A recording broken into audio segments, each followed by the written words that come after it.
Assalamualaikum warahmatullahi wabarakatuh. Kami dari kelompok 13 dari program studi Teknik Metalurgi kelas 5A akan mempresentasikan tugas ekonomi teknik mengenai analisis manfaat biaya dan ekivalensi dengan mempertimbangkan inflasi.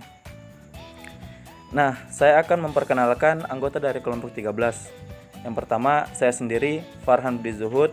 Yang kedua, Khairunnisa Mukaromah. Yang ketiga, Fitri Asmiliah. Dan yang terakhir, Silvi.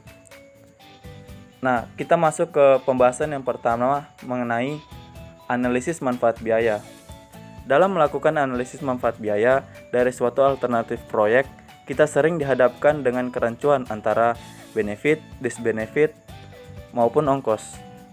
Di sini saya akan menjelaskan tentang apa itu benefit, disbenefit, maupun ongkos dalam suatu proyek.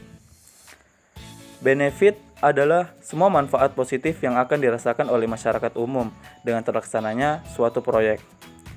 Nah, disbenefit atau dampak negatif yang akan menjadi konsekuensi bagi masyarakat umum dengan berdirinya atau berlangsungnya suatu proyek. Ongkos di sini meliputi baik ongkos awal dari proyek maupun ongkos tahunan yang biasanya dibutuhkan untuk operasional dan juga perawatan. Sebagai contoh, misalkan pemerintah akan membangun jalan tol antara dua kota yang akan melewati daerah pertanian yang cukup luas. Dengan proyek jalan tol ini, maka manfaat, dampak negatif maupun ongkos yang timbul adalah sebagai berikut. Manfaat atau benefit bagi masyarakat umum. Yang pertama, penurunan biaya operasional kendaraan termasuk bahan bakar. Yang kedua, waktu perjalanan jadi lebih singkat dan lancar. Yang ketiga, meningkatkan keamanan lalu lintas. Yang keempat, kemudahan mengendarai lalu kendaraan. Yang kelima, peningkatan harga tanah. Next. Dampak negatif atau disbenefit bagi masyarakat umum. Ada 3. Yang pertama, pengurangan lahan pertanian. Yang kedua, terganggunya saluran air untuk irigasi. Dan yang terakhir yaitu peningkatan polusi udara. Pendapatan bagi pemerintah. Yang pertama, ongkos konstruksi. Yang kedua, ongkos perawatan. Yang ketiga, ongkos administratif. Yang keempat, pendapatan dari iuran atau tol pemakaian jalan. Yang kelima yaitu peningkatan pajak akibat meningkatnya nilai tanah di sekitar jalan tol. Next. Analisis efektivitas ongkos. Apabila output suatu proyek sulit dinyatakan dalam satuan mata uang, tetapi bisa dinyatakan dalam suatu ukuran fisik tertentu, maka analisis efektivitas ongkos bisa digunakan untuk menentukan alternatif proyek atau sistem mana yang tepat untuk memenuhi suatu sasaran tertentu. Next. Ada 3 kondisi yang harus dipenuhi agar kita bisa melakukan analisis efektivitas ongkos, yaitu yang pertama, fungsi atau sasaran dari proyek atau sistem yang dievaluasi bisa didefinisikan dan bisa dicapai. Yang kedua, ada beberapa alternatif yang bisa digunakan atau ditempuh untuk mencapai sasaran tersebut. Dan yang terakhir yaitu kendala-kendala yang berkaitan dengan permasalahan bisa diterima atau batasnya terjangkau. Jadi di sini saya akan menjelaskan tentang ekuivalensi dengan mempertimbangkan inflasi. Jadi inflasi pada dasarnya didefinisikan sebagai waktu terjadinya kenaikan harga-harga barang, jasa, atau faktor-faktor produksi secara umum. Dan di sini inflasi ada 3, yaitu 1. Inflasi yang diakibatkan oleh tekanan permintaan, 2. Inflasi yang diakibatkan oleh dorongan ongkos, dan 3. Inflasi struktural. Saya akan menjelaskan satu persatu di antara 3 inflasi ini. Yang pertama yaitu inflasi karena tekanan permintaan.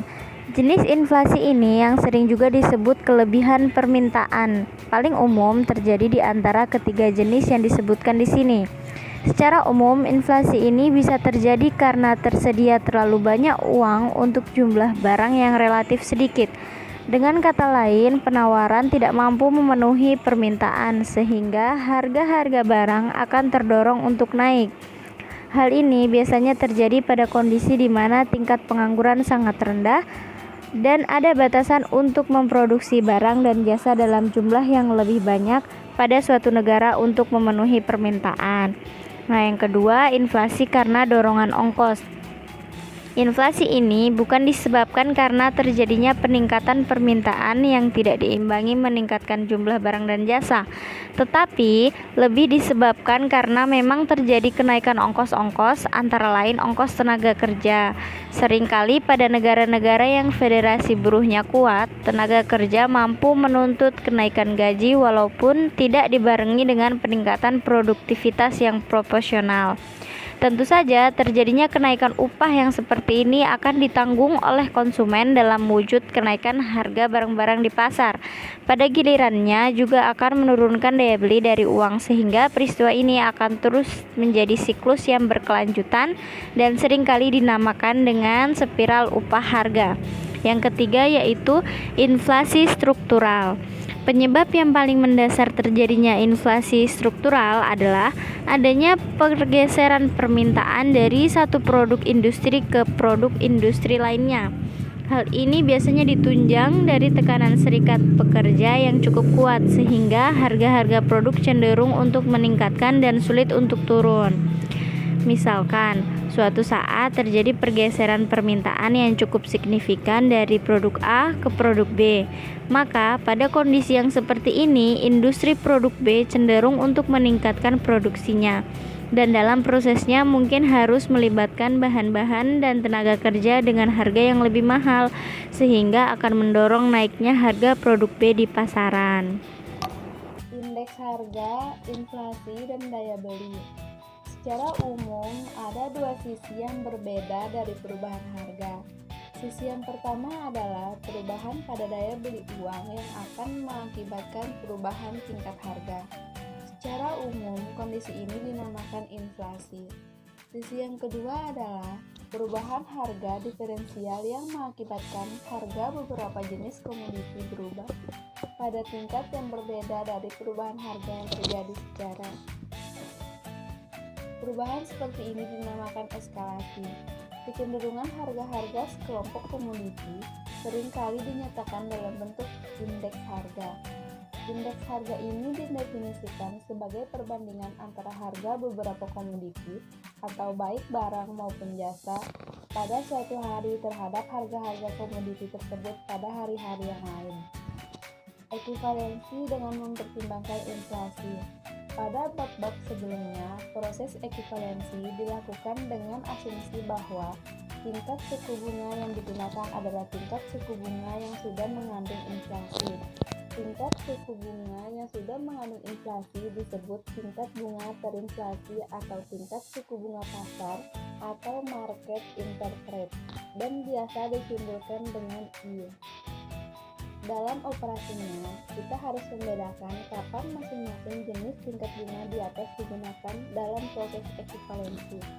Untuk membedakan pemakaiannya, perlu didefinisikan dua jenis aliran kas sebagai berikut. 1. Nilai konstan atau real adalah aliran kas yang nilai-nilainya dinyatakan sebagai nilai uang pada tahun dasar. Tahun dasar biasanya dipilih pada tahun 0, yaitu tahun di mana investasi dilakukan, walaupun pada prinsipnya tahun dasar bisa dipilih kapan saja. 2. Nilai aktual. Nilai aktual adalah aliran kas yang nilai-nilainya dinyatakan sebagai nilai uang pada saat aliran kas terjadi. Jadi, nilai-nilai mata uang yang keluar masuk suatu organisasi tidak perlu dinyatakan sebagai nilai tahun dasar, tetapi nilainya mencerminkan nilai saat kas tersebut masuk atau keluar. Nilai aktual sering disebut sebagai nilai terinflasi. Contoh soal, misalkan tingkat bunga saat terinflasi adalah 8% dan inflasi sebesar 5%. Hitunglah kombinasi tingkat bunga inflasi atau I. Solusinya, I sama dengan 1 ditambah I dikali 1 tambah F dikurang 1. sama dengan 1 ditambah 0,08 dikali 1 tambah 0,05 dikurang 1. Hasilnya adalah 13,4%.